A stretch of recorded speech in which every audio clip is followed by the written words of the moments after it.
Kakek hasil pemeriksaannya bagus, tahun depan datang lagi ya. Mendengar kata-kata itu dan pulang ke rumah Bapak Bambang Santoso yang berusia 78 tahun meninggal dunia seminggu kemudian. Halo, saya Dr. Eko Nugroho, spesialis kedokteran geriatri dengan pengalaman 40 tahun. Kakek tersebut pada akhirnya meninggal dunia karena pemeriksaan yang setiap tahun dilakukannya untuk mencegah kanker. Justru pemeriksaan itulah yang merenggut nyawanya. Dari 10 dokter, 8 diantaranya menjawab bahwa mereka sama sekali tidak akan membiarkan orang tua mereka yang berusia di atas 70 tahun menjalani pemeriksaan ini. Alasannya sederhana, karena pemeriksaan itu sendiri meningkatkan risiko kematian. Ibu Siti Aminah, seorang nenek berusia 76 tahun di Surabaya, disarankan untuk operasi karena hasil pemeriksaan seharga belasan juta rupiah, tetapi saya melarangnya. Sekarang beliau sehat dan aktif mendaki gunung. Hari ini saya hanya akan memberitahukan 5 hal. Ini adalah pemeriksaan yang sama sekali tidak boleh dilakukan jika Anda sudah berusia di atas 70 tahun. Terutama yang peringkat pertama adalah pemeriksaan yang diterima oleh almarhum Bapak Bambang Santoso. 7 dari 10 orang menjalani pemeriksaan ini, padahal di Amerika Serikat panduan resminya adalah menghentikannya untuk usia 75 tahun ke atas. Jika Anda menonton video ini sampai selesai, Anda tidak akan pernah kehilangan nyawa karena pemeriksaan yang tidak perlu. Anda akan hidup 10-20 tahun lebih sehat. Dengan menekan tombol subscribe dan like, Anda akan menjadi yang pertama menerima kebenaran yang disembunyikan oleh rumah sakit. Silakan tekan 1 di kolom komentar jika Anda berusia di atas 70 tahun dan tekan 2 jika belum. Baiklah, sekarang kita mulai dari peringkat ke-5. Peringkat ke-5 adalah tes urin, tepatnya tes bakteri urin yang dilakukan tanpa adanya gejala apapun. Ini adalah salah satu pemeriksaan yang paling saya sayangkan selama 40 tahun merawat pasien. Mengapa demikian? Akan saya jelaskan mulai sekarang. Bapak Ibu sekalian, saat Anda pergi untuk pemeriksaan kesehatan, Anda akan memberikan sampel urin. Lalu, pada lembar hasil tertulis seperti ini, ditemukan bakteri dalam urin Anda. Anda pasti kaget, bukan? Rumah sakit akan meresepkan antibiotik, mengatakan minum ini nanti akan membaik. Namun disinilah letak jebakannya. Saya menyebutnya membangunkan bakteri jinak. Bagi orang berusia di atas 70 tahun, adanya bakteri di dalam urinnya adalah hal yang normal. 4 dari 10 orang hidup dengan bakteri di dalam urinnya, tetapi mereka hidup tanpa masalah apapun. Bakteri-bakteri itu hidup dengan tenang. Akan tetapi apa yang terjadi jika kita minum antibiotik, bakteri jinak itu akan marah. Ah, kalian mencoba membunuhku. Begitu pikirnya, lalu ia menjadi lebih kuat. Sama seperti rumput liar yang lemah menjadi lebih kuat, dan lihat setelah bertahan dari semprotan herbisida. Sebuah jurnal medis di Amerika Serikat merilis hasil penelitian yang mengejutkan. Lansia berusia 75 tahun ke atas yang mengonsumsi antibiotik tanpa gejala setahun kemudian akan memiliki bakteri yang kebal terhadap obat di dalam tubuhnya. Seberapa banyak peningkatannya? Mencapai 4 kali lipat. Biar saya sederhanakan, anggaplah Anda menemukan seekor kecoak di rumah. Jika Anda diamkan, ia akan hidup dengan tenang. Tapi jika Anda menyemprotnya dengan obat serangga, ia akan menjadi kecoak super yang tidak mati oleh obat. Nanti saat masalah besar benar-benar datang, obatnya menjadi tidak mempan. Ini adalah kisah Ibu Endang Wati, seorang nenek berusia 78 tahun yang tinggal di Semarang. Kejadiannya musim semi tahun lalu, nenek itu pergi ke rumah sakit karena urinnya sedikit keruh. Tidak demam, tidak sakit, hanya karena warnanya terasa sedikit lebih pekat. Dokter melakukan tes urin dan hasilnya menunjukkan ada bakteri. Jadi dokter meresepkan antibiotik. Nenek itu dengan patuh meminum obatnya selama seminggu. 3 bulan kemudian beliau pergi untuk pemeriksaan lagi. Bakteri ditemukan lagi. Dokter kembali meresepkan antibiotik. Nenek itu meminumnya lagi. Pada musim gugur beliau periksa lagi dan bakteri ditemukan lagi. Beliau meminum antibiotik untuk ketiga kalinya.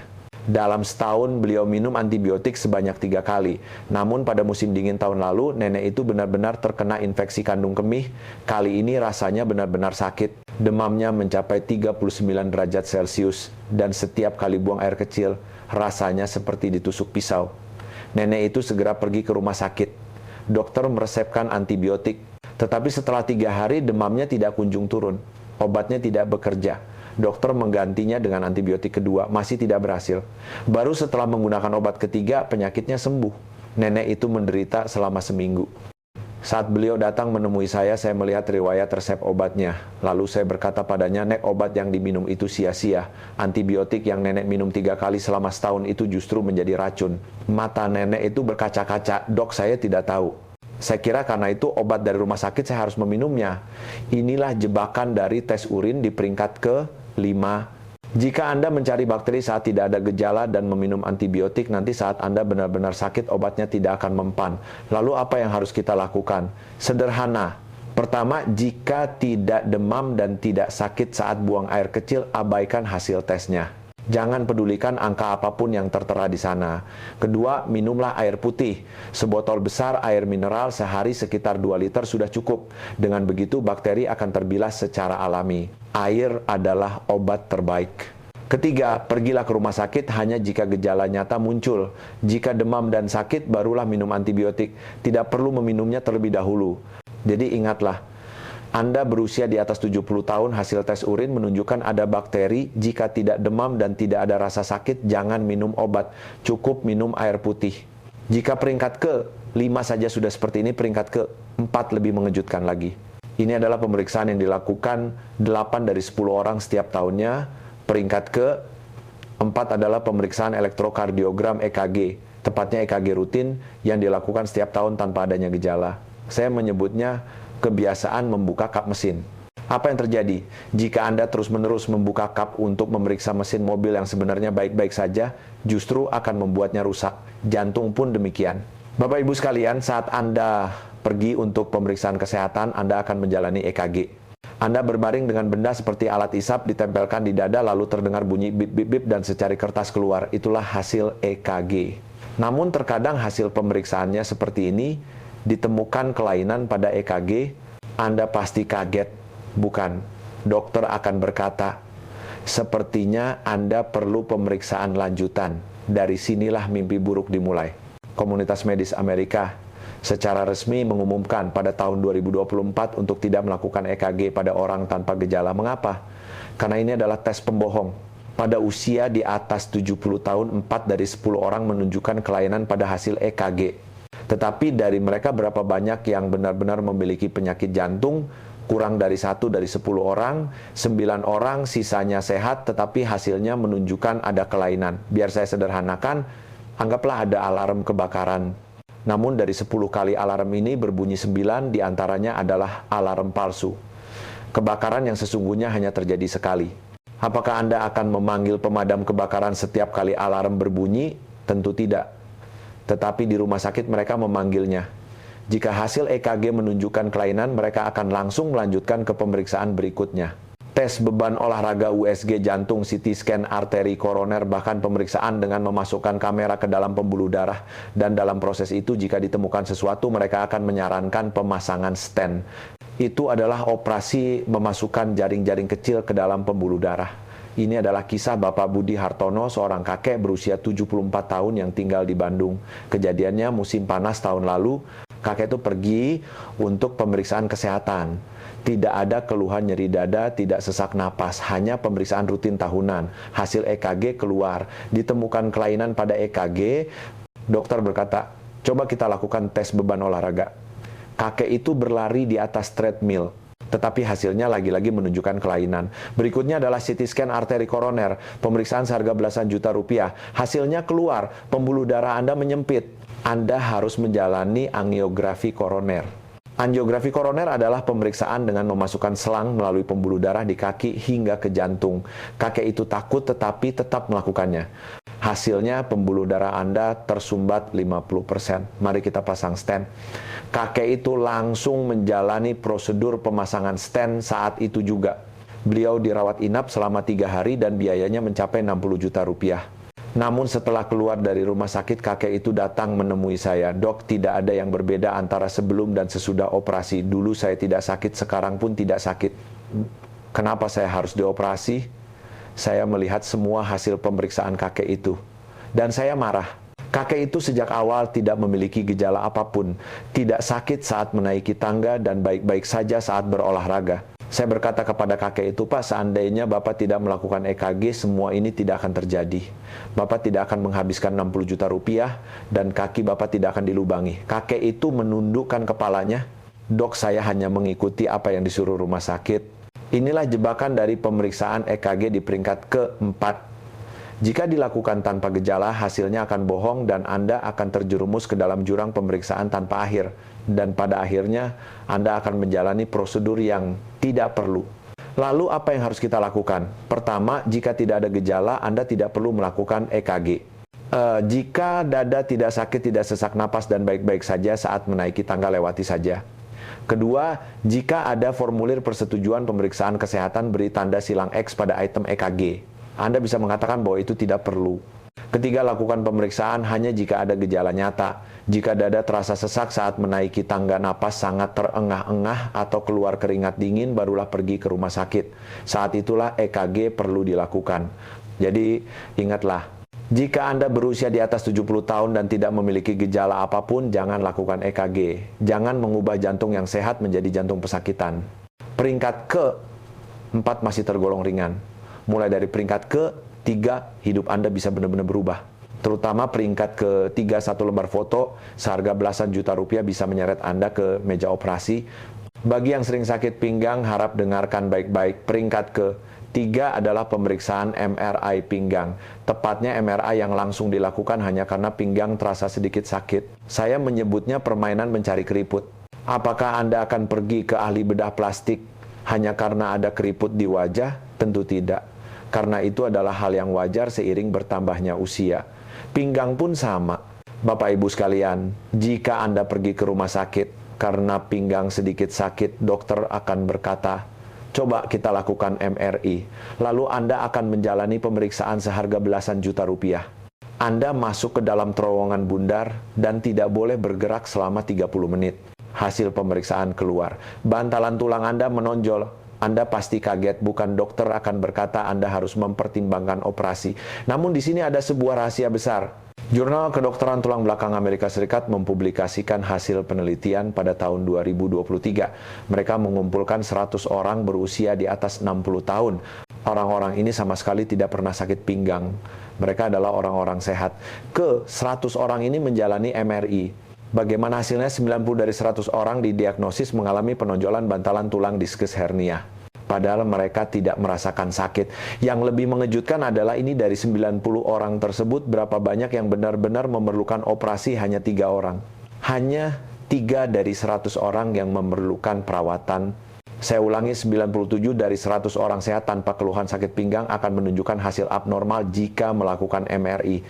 Tetapi yang benar-benar bermasalah hanya 3 orang. 94 orang sisanya hanya dibuat kaget tanpa alasan. Lalu apa yang sebenarnya ditunjukkan oleh MRI? MRI menunjukkan segalanya dengan terlalu detail. Seperti saat Anda melihat wajah dengan kaca pembesar noda dan pori-pori yang tadinya tidak terlihat menjadi tampak semua. Pinggang juga begitu. Hal-hal yang tidak perlu dilihat pun menjadi terlihat. Lalu pasien akan berpikir, oh pinggang saya sudah rusak. Dokter pun merasakan tekanan. Karena sudah terlihat di hasil foto harus ada tindakan. Jadi mereka menyarankan operasi. Ini adalah kisah Ibu Siti Aminah, seorang nenek berusia 76 tahun yang tinggal di Surabaya. Kejadiannya musim gugur tahun lalu. Nenek itu pergi ke rumah sakit karena pinggangnya sedikit sakit, hanya terasa agak kaku saat bangun tidur di pagi hari. Dokter menyarankan untuk melakukan MRI. Nenek itu membayar 12 juta rupiah dan menjalani pemeriksaan. Hasilnya keluar, ada hernia diskus di ruas ke-4 dan ke-5. Ini menekan saraf. Dokter menyarankan operasi. Jika tidak dioperasi sekarang, nanti bisa lumpuh kakinya. Nenek itu menjadi takut. Keluarganya menelepon saya. Saya bertemu langsung dengan nenek itu. Lalu saya bertanya, Nek, apakah kakinya kesemutan? Tidak. Apakah kakinya terasa lemas? Tidak. Apakah ada masalah buang air besar atau kecil? Tidak. Saya melihat hasil foto MRI-nya. Lalu saya berkata kepada keluarganya, tidak perlu dioperasi. Bantalannya memang menonjol, tetapi tidak ada gejala. Seiring bertambahnya usia semua orang seperti ini. Keluarganya khawatir. Tapi Dokter Eko kan sudah terlihat di hasil fotonya. Saya menjawab seperti ini, foto adalah masa lalu. Yang penting adalah kondisi ibu saat ini. Saat ini kakinya tidak lumpuh, buang air besar dan kecil juga lancar. Maka tidak ada alasan untuk operasi. Saya memberikan rencana 3 bulan kepada nenek itu. Pertama, jalan kaki 30 menit setiap hari. Kedua, fisioterapi 2 kali seminggu. Ketiga, jangan mengangkat barang berat. Nenek itu percaya dan mengikuti saran saya. 3 bulan kemudian nenek itu menelepon saya, "Dok, sekarang sudah tidak sakit lagi. Akhir pekan kemarin saya bahkan sudah mendaki gunung." Saya bertanya, "Nek, bagaimana seandainya waktu itu nenek jadi dioperasi?" Nenek itu tertawa dan berkata, "Mungkin sekarang saya masih terbaring di tempat tidur." Saya ingin bertanya melalui kolom komentar. Jika Anda atau orang di sekitar Anda pernah disarankan untuk operasi pinggang, silakan tekan 1. Jika belum, tekan 2. Inilah jebakan dari MRI pinggang di peringkat ke-3. Karena foto menunjukkan hasil yang terlalu detail, orang sehat pun bisa dianggap sakit. Dan itu akan menyeret Anda ke operasi yang tidak perlu. Lalu, apa yang harus kita lakukan? Pertama, jika kaki tidak lumpuh dan buang air besar serta kecil lancar, Anda tidak perlu melakukan MRI. Sakit pinggang biasa adalah hal yang wajar seiring bertambahnya usia. Kedua, gunakan uang 12 juta rupiah itu untuk membeli sepatu olahraga yang bagus, bukan untuk MRI. Dan ikuti fisioterapi 10 kali. Itu jauh lebih efektif. Ketiga, lakukan MRI hanya jika ada tanda bahaya yang nyata. Jika kaki tiba-tiba terasa sangat lemas, tidak bisa menahan buang air besar atau kecil, atau kaki terus-menerus kesemutan, saat itulah Anda harus segera ke rumah sakit. Jadi ingatlah, jangan langsung melakukan MRI hanya karena pinggang sedikit sakit. Jangan mencari keriput di dalam foto, lihatlah kondisi tubuh Anda saat ini. Peringkat ke-3 sudah menakutkan bukan, tapi peringkat ke-2 levelnya berbeda. Setetes darah bisa membuat Anda memakai popok seumur hidup. Terutama para pria, jangan sampai melewatkan ini. Peringkat ke-2 adalah tes PSA. Ini adalah tes untuk kanker prostat. Tidak hanya untuk pria, tetapi para wanita yang hidup bersama suami juga wajib mendengarkan ini. Saya menyebutnya menghentikan kereta api demi menangkap kura-kura. Apa maksudnya akan saya jelaskan sekarang. Bapak Ibu sekalian, saat Anda pergi untuk pemeriksaan kesehatan, darah Anda akan diambil. Di antara item pemeriksaan ada yang namanya PSA. Ini adalah tes untuk mengukur zat yang dikeluarkan oleh prostat. Dikatakan bahwa jika angkanya tinggi bisa jadi itu kanker. Namun terkadang hasilnya seperti ini. Kadar PSA Anda tinggi, Anda harus menjalani biopsi. Anda pasti kaget bukan? Mendengar kata kanker saja sudah membuat jantung berdebar kencang. Dari sinilah mimpi buruk dimulai. Komunitas medis Amerika Serikat secara resmi mengumumkan pada tahun 2023 untuk tidak melakukan tes PSA pada usia di atas 70 tahun. Mereka memberikan peringkat D. Apa itu D? Artinya sama sekali jangan dilakukan. Mengapa? Jurnal Kedokteran New England melakukan sebuah penelitian besar. Mereka membagi 10.000 pria berusia 75 tahun ke atas menjadi 2 kelompok.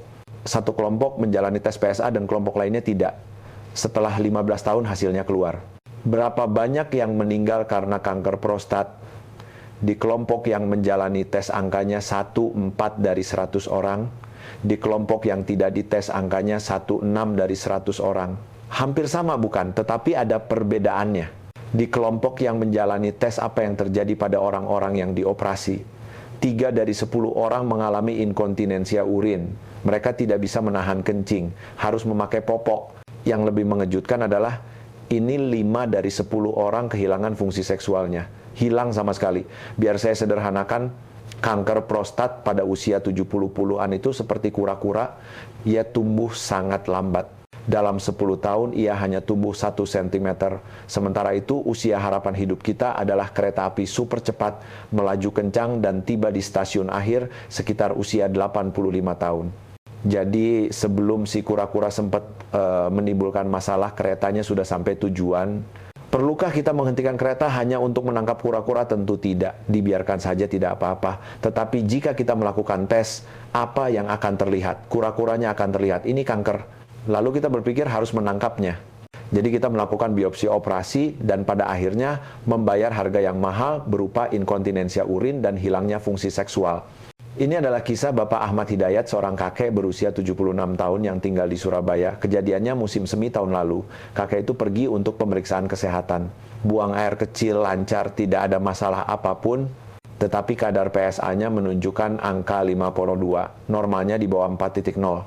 Dokter berkata, Anda harus menjalani biopsi. Kakek itu takut tetapi tetap melakukannya. Biopsi adalah pemeriksaan dengan menusukkan jarum sebanyak 10 kali ke prostat untuk mengambil sampel jaringan. Selama 2 hari, kakek itu buang air kecil bercampur darah. Hasilnya keluar. Ditemukan sel kanker. Dokter menyarankan operasi Jika dioperasi sekarang bisa sembuh total. Kakek itu menjalani operasi, seluruh prostatnya diangkat. 3 bulan setelah operasi, kakek itu datang menemui saya, ekspresinya muram. Dok, kencing saya sering merembes. Bersin sedikit saja sudah keluar. Kakek itu mulai memakai popok. Malam hari pun harus ganti 2 kali. Ada masalah yang lebih besar lagi. Kakek itu sulit mengatakannya, tetapi saya tahu fungsi seksualnya telah hilang. Mata kakek itu berkaca-kaca. Dok, seandainya saya tidak operasi dan hidup seperti biasa saja. Dulu kencing saya lancar, tidak ada keluhan apapun. Saya memegang tangan kakek itu. Pak, seharusnya saya melarang Bapak waktu itu. Saya minta maaf, saya melihat kembali hasil jaringan kanker kakek itu. Itu adalah jenis kanker yang tumbuh sangat lambat. Kanker yang bahkan setelah 10 tahun pun tidak akan menimbulkan masalah. Seandainya dibiarkan saja, kakek itu pasti masih hidup sehat sekarang. Inilah jebakan dari tes PSA di peringkat kedua. Anda menemukan kanker yang tumbuhnya lambat, dan dalam proses pengobatannya kualitas hidup Anda hancur total. Lalu apa yang harus kita lakukan? Pertama, jika Anda berusia di atas 70 tahun, Anda tidak perlu melakukan tes PSA. Jika ada formulir persetujuan pemeriksaan kesehatan, beri tanda silang X pada item PSA. Kedua, jika buang air kecil lancar dan tidak ada keluhan, hiduplah seperti biasa.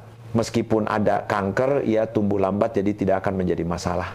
Ketiga, lakukan pemeriksaan hanya jika ada gejala nyata. Jika tidak bisa buang air kecil kencing, bercampur darah, atau harus ke kamar mandi lebih dari 10 kali di malam hari, saat itulah Anda harus ke rumah sakit. Jadi ingatlah, jika Anda berusia di atas 70 tahun, jangan lakukan tes PSA. Jangan menghentikan kereta api demi menangkap kura-kura. Peringkat pertama benar-benar mengejutkan. Akhirnya kita sampai di peringkat pertama, yaitu pemeriksaan kolonoskopi, endoskopi usus besar. Mengejutkan bukan? Padahal banyak sekali yang melakukannya setiap tahun dengan dalih mencegah kanker. Tetapi jika Anda mendengar penjelasannya, Anda akan mengangguk setuju. Saya menyebutnya membakar rumah untuk mengusir seekor kutu busuk. Apa maksudnya? Akan saya jelaskan sekarang. Bapak Ibu sekalian, saat Anda akan menjalani kolonoskopi, Anda akan mulai membersihkan usus sejak malam sebelumnya.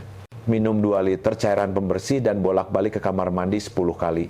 Keesokan harinya Anda pergi ke rumah sakit, dibius tidur, lalu kamera dimasukkan melalui anus untuk melihat kondisi usus. Jika ditemukan polip akan langsung diangkat. Kita telah mencegah kanker, begitu katanya. Rasanya seperti telah melakukan hal yang baik. Namun di sini ada jebakan yang luar biasa. Asosiasi Medis Amerika Serikat secara resmi mengumumkan pada tahun 2024 untuk menghentikan kolonoskopi bagi usia di atas 75 tahun. Mengapa? Karena resiko pemeriksaannya lebih besar daripada resiko kankernya. Biar saya sederhanakan. Anggaplah kita menemukan polip pada seseorang yang berusia 75 tahun. Berapa lama waktu yang dibutuhkan polip itu untuk berkembang menjadi kanker? Rata-rata 10 hingga 15 tahun. Artinya polip itu akan menjadi kanker saat usia sekitar 90 tahun. Tetapi berapa usia harapan hidup? Rata-rata orang berusia 75 tahun, 87 tahun. Usia harapan hidupnya akan berakhir sebelum polip itu sempat menjadi kanker. Jadi perlukah kita repot-repot mencarinya? Sebaliknya, seberapa besar risiko pemeriksaannya? Jurnal Gastroenterologi Amerika Serikat melakukan penelitian skala besar lansia berusia 75 tahun ke atas yang menjalani kolonoskopi. 1 dari 200 orang mengalami perforasi lubang pada usus. 1 dari 100 orang mengalami pendarahan hebat hingga memerlukan transfusi darah. 1 dari 7 orang mengalami kebingungan mental setelah bius tidur. Namun, seberapa besar kemungkinan terkena kanker usus besar antara usia 75 hingga 85 tahun? 1 dari 333 orang. Risiko pemeriksaannya jauh lebih tinggi. Saya ulangi, ini seperti membakar rumah untuk mengusir seekor kutu busuk. Terlebih lagi kutu busuk itu baru akan menggigit 10 tahun lagi. Saat itu Anda dan saya mungkin sudah tiada. Ini adalah kisah ibu dari teman saya. Ibu Puspitasari berusia 82 tahun. Kejadiannya musim panas tahun lalu. Anaknya sebagai bentuk bakti mendaftarkan ibunya untuk kolonoskopi. Kolega junior saya menelepon saya. Ibuku sudah dijadwalkan kolonoskopi, tidak apa-apa kan? Saya kaget. Batalkan sekarang juga. Segera kolega saya bingung. Kenapa ini kan untuk mencegah kanker? Saya berkata seperti ini, Adi, ibumu usianya 82 tahun. Kalaupun ditemukan polip sekarang, baru akan jadi kanker saat beliau berusia 95 tahun. Kolega saya itu berteriak. Lalu dokter mau tanggung jawab, bagaimana kalau ibuku kena kanker? Saya menjawab dengan tenang, "Adi, saya sudah bekerja selama 40 tahun. Ibumu tidak akan terkena kanker usus besar sampai usia 85 tahun, jadi jangan khawatir. Kemungkinan ususnya robek saat kolonoskopi itu 1:200. Kemungkinan pendarahan hebat sampai perlu transfusi itu 1:100. Kamu mau pilih yang mana, Adi?" Kolega junior saya yang baru masuk rumah sakit kami berpikir sejenak lalu membatalkan jadwalnya. Sekarang nenek itu berusia 84 tahun. Beliau hidup sehat, 3 kali seminggu pergi ke posyandu lansia. Bagaimana seandainya waktu itu beliau jadi menjalani kolonoskopi? Jika ususnya sampai berlubang, mungkin saat ini beliau sudah berada di panti jompo. Inilah jebakan dari kolonoskopi di peringkat pertama. Anda menemukan polip yang baru akan menjadi masalah 10 tahun lagi, dan dalam prosesnya Anda justru melukai usus Anda. Lalu, apa yang harus kita lakukan saat rumah sakit menyarankan pemeriksaan? Saya akan memberikan Anda 3 pertanyaan kunci. Pertanyaan pertama, "Dok, jika saya menemukan sesuatu dari tes ini dan mengobatinya, berapa tahun lagi tambahan usia yang bisa saya dapatkan?" Jika dokter tidak bisa menjawabnya, itu adalah pemeriksaan yang tidak perlu. Pertanyaan kedua, berapa tahun waktu yang dibutuhkan agar efek pengobatannya terasa? Jika lebih lama dari sisa usia harapan hidup, pemeriksaan itu tidak ada artinya. Pertanyaan ketiga, jika saya tidak melakukan tes ini sekarang dan baru melakukannya saat gejala muncul, apakah tidak terlambat? Jika dokter menjawab ya, tidak apa-apa, berarti itu adalah pemeriksaan yang tidak perlu dilakukan sekarang. Simpan 3 pertanyaan ini di catatan ponsel Anda sekarang juga. Tanyakan setiap kali Anda pergi ke rumah sakit. 9 dari 10 kali dokter akan menjawab, "Oh, kalau begitu tidak perlu dilakukan." Lalu apa yang harus kita lakukan? Pertama, jika Anda berusia di atas 75 tahun, Anda tidak perlu melakukan kolonoskopi. Terutama jika tidak ada darah pada feses dan tidak mengalami sembelit parah, tidak perlu melakukannya. Kedua, lakukan hanya jika ada gejala nyata. Jika ada darah pada feses-feses menjadi kecil seperti pensil atau berat badan turun 5 kg dalam sebulan, saat itulah Anda harus segera ke rumah sakit. Ketiga, jika disarankan pemeriksaan, ajukan 3 pertanyaan tadi. Jika dokter tidak bisa memberikan jawaban yang jelas, Anda boleh menolaknya. Jadi ingatlah, jika Anda berusia di atas 75 tahun, jangan lakukan kolonoskopi. Jangan membakar rumah untuk mengusir kutu busuk. 5 pemeriksaan yang telah kita bahas hari ini akan saya ulangi sekali lagi. Peringkat 5, tes urine. Jika tidak ada gejala tapi ditemukan bakteri, jangan minum antibiotik. Cukup minum 2 liter air putih. Peringkat 4, EKG. Jika dada tidak sakit dan napas tidak sesak, tidak perlu dilakukan. Jangan mengubah jantung yang sehat menjadi pesakitan. Peringkat 3, MRI pinggang. Jika kaki tidak lumpuh dan buang air lancar, tidak perlu dilakukan. Gunakan uang belasan juta itu untuk membeli sepatu olahraga yang bagus. Peringkat 2, tes PSA. Jika Anda berusia di atas 70 tahun, jangan mencari kanker yang seperti kura-kura. Selama buang air kecil lancar, Anda baik-baik saja. Peringkat 1, kolonoskopi. Jika Anda berusia di atas 75 tahun, jangan membakar rumah untuk mengusir kutu busuk. Jika tidak ada gejala, tidak perlu dilakukan. Cukup dengan mengingat 5 hal ini saja, Anda bisa menghemat setidaknya belasan juta rupiah dari biaya pemeriksaan yang tidak perlu. Yang lebih penting, Anda bisa mencegah tubuh yang sehat diubah menjadi tubuh pesakitan. Lalu sebagai gantinya, apa yang harus kita lakukan? Saya merekomendasikan 3 hal. Pertama, keajaiban telur seharga ribuan rupiah. Benar telur. Universitas Harvard melakukan penelitian pada tahun 2024. Lansia berusia 70 tahun ke atas yang makan 2 butir telur setiap hari, massa ototnya 5% lebih terjaga. Hal ini mengurangi risiko jatuh sebanyak 3 dari 10 kasus. Harga 2 butir telur tidak lebih dari Rp5.000. Ini jauh lebih efektif daripada pemeriksaan seharga belasan juta rupiah. Kedua, jalan kaki 20 menit. Jurnal Kedokteran Inggris mempublikasikannya pada tahun 2023. Cukup dengan berjalan kaki 20 menit sehari, angka kematian 5 tahun kemudian berkurang separuhnya. Tidak perlu berjalan cepat. Cukup berjalan santai saja. Yang penting adalah konsistensi. Ketiga, hubungi seorang teman. Universitas Harvard melakukan penelitian longitudinal selama 80 tahun. Apa hasilnya? Faktor terbesar yang menentukan kesehatan adalah kualitas hubungan sosial. Kesehatan 5 dari 10 orang ditentukan oleh hubungan sosial mereka. Hidup sendiri sama berbahayanya dengan merokok 15 batang sehari. Teleponlah seorang teman hari ini. 3 hal ini, 2 butir telur, jalan kaki 20 menit, dan menghubungi seorang teman. Ini akan membuat Anda lebih sehat daripada pemeriksaan seharga belasan juta rupiah. Anda yang telah menonton video ini sampai selesai, Anda sungguh luar biasa. Dengan satu video ini, Anda telah mengetahui kebenaran yang tidak akan pernah diberitahukan oleh rumah sakit. Sekarang Anda memiliki kekuatan untuk menolak pemeriksaan yang tidak perlu. Saat membuat video ini, saya sempat ragu. Saya tahu saya akan dicemooh oleh rekan-rekan dokter, tetapi saya tidak bisa diam lagi. Saya sudah terlalu sering melihat pasien saya menderita karena pemeriksaan yang tidak perlu. Jika video ini mencapai 1 juta penonton, saya akan membuat bagian keduanya.